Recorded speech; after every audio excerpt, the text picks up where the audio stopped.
দালালদের দৌরাত্মে ভোগান্তির শিকার হতে হচ্ছে কুমিল্লা মেডিকেল কলেজ হাসপাতালের সেবা প্রার্থীদের। সেখান থেকে বিস্তারিত জানিয়েছেন প্রতিনিধি হুমায়ুন কবির জীবন।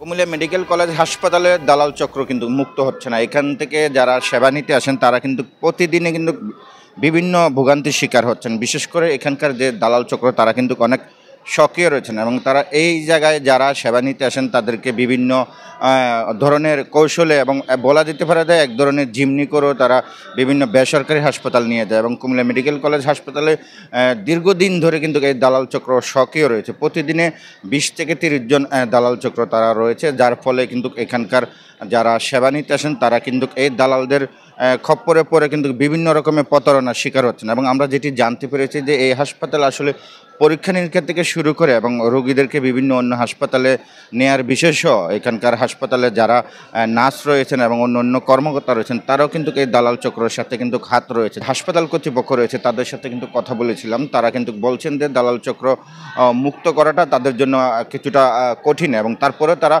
সক্রিয় রয়েছেন। দালাল চক্রকে তারা বিভিন্নভাবে কিন্তু ভ্রাম্যমাণ আদালতের মাধ্যমে তারা জরিমানা করছেন এবং দালাল চক্রকে আটক করে তারা পুলিশের হাতে দিচ্ছেন। তো অন্যদিকে যারা এখানে সেবা নিতে আসছেন তারাও দাবি জানিয়েছেন যেন এই হাসপাতাল যেন দালাল মুক্ত হয়। তো এই ছিল কুমিল্লা মেডিকেল কলেজ হাসপাতাল থেকে আমার কাছে সর্বশেষ।